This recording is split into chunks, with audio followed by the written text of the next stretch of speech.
So now, this is an article that was in the Enquirer this week. Dating back to the riots that happened this summer, I'm not a fan of riots whatsoever. But what riots and violence teach you is that sometimes I gotta smack you upside your head for you to hear me.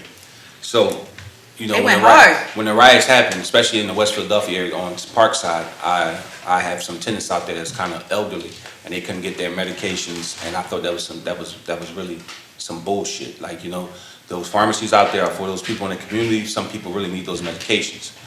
But with that being said, I also seen that those riots and that type of anger and violence brought people to start talking in those closed doors that they don't really allow us in.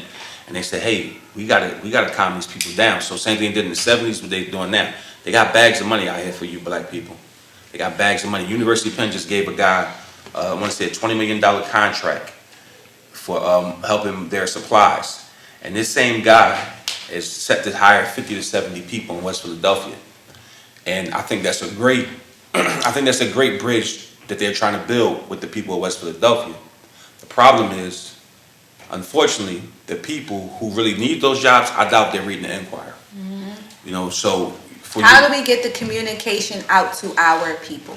Let's talk about the statistics. How many young people do you think actually read the Enquirer? Nobody. I maybe one. Maybe one. And the company's called Supra EMSCO, and that's SUPRAEMSCO. The reason why I'm telling you this is because they're looking to hire you young people.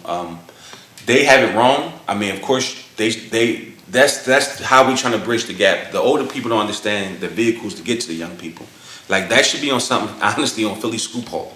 That should be something that's probably on No Gun Zone, because that's where the youth are watching. They're in there watching that. So you put in an Enquirer is a good gesture, but who's reading it? Right. So I'm not saying they're doing something wrong. I'm saying that it should be somebody in that room with this company, Supra EMSCO or Supra EMSCO.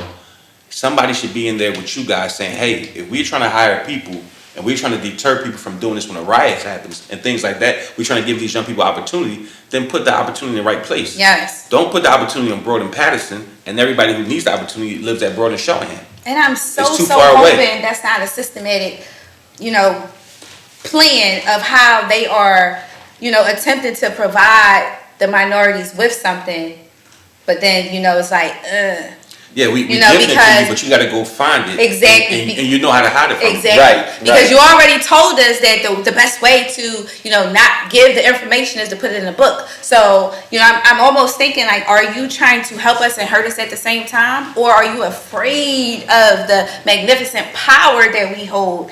Because I'm just trying to understand the dynamic of... One thing I will say, this is a black company. Yes. So I would not the black company, but I'm saying who wrote the article? Who wrote the article? Who is the people that's sponsoring the company? You understand what I'm saying? Yes. So what I would say is I think it's more of the old people and the middle-aged people and the young people and the blacks of Philadelphia. So we're talking about the people that may be like 40. Us being a village like we used to. Yes, we're not communicating with each other. So now it's opportunities right here, right now for people to grab, but it was put out in the wrong way to attract people to it. So I'm not criticizing what they're doing. I'm criticizing, hey, you should have used a better vehicle. Right. And it should be somebody, we talking about $20 million. It should be somebody in there who could say, hey, if we trying to hire the youth, this is how we get the youth. The youth watch Philly Scoop Hall. You might have been better putting that shit on. You might have been better putting that on Good Day Philadelphia with that white dude that's funny that everybody talks because everybody loves to hear him. I forget his name, but I mean you have to know the vehicles in which it's touching people. This article is an okay article, but I don't see no one in their 20s right now reading getting a job from that. No, because it's not. How would they? How is it helping that company? How would they see it? How would you get the young, successful mind who probably could come in there and turn that $20 million deal into a $100 million deal? Well, that was just to say I put it out there.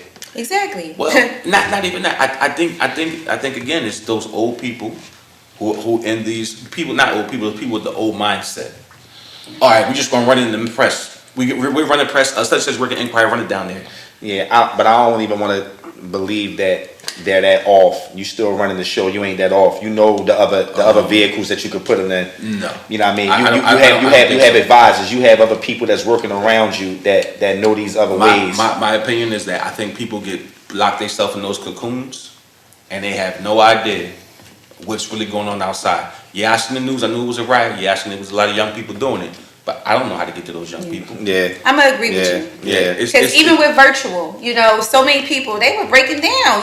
So many older people, not even like if they worked in that sector, but just trying to help their grandkids, trying to help their children. Like they was breaking down crying, just because this is a new tool and they're unfamiliar. Right. You know what I mean? And then I think a lot of it also is like that culture shock. It's like, delving into the unknown, and it's not easy for everybody. It's not as simple, that you could pick up something and I could pick it up the same manner. Right. Everything don't go that way. Right. So again, bottom line is we got to figure out a way to bridge the gap. We got to figure out a way to bridge these barriers because, we are really at we got a real good grip right now. Right. Yes, this opportunity comes once every 30 years. Yes, we If got you a really real think good about grip. it, the last time the opportunity came like this for African American companies was in the 70s.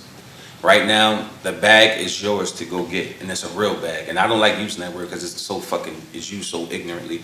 But I get it. But I'm trying to tell you in your terms, it is a bag. And I'm not just talking about jobs. I'm talking about there's a lot of opportunities. Like I listened to Gary Vee the other day, and that's the white guy that everybody loves or whatever. And he was saying how his dad liquor store did $3 million a year. When his dad brung him on, he got himself up to $60 million a year. And I know for sure because 60 in sales. And that's because he was in college. Mm-hmm. He saw where the internet was going, and he came to his dad like, "Hey, I see this new world coming." Mm-hmm. Right. And that's what I'm saying about us older people and middle-aged people. The young people see things different, and you got to learn how to embrace them. Because if you don't embrace them, you're going to miss out on a hell of an opportunity to just dominate in a market that you have no idea about. You cannot be 40 selling something to somebody that's 20 without having a conversation with them. It doesn't work. Yeah. And then you got to remember there's people that's 10 years old now who get marketed to. 5 years old. Yes. Your child know what they want. Yes. You know what I mean? Your child know what they want. So how do you figure out how to do that without having a conversation with that person?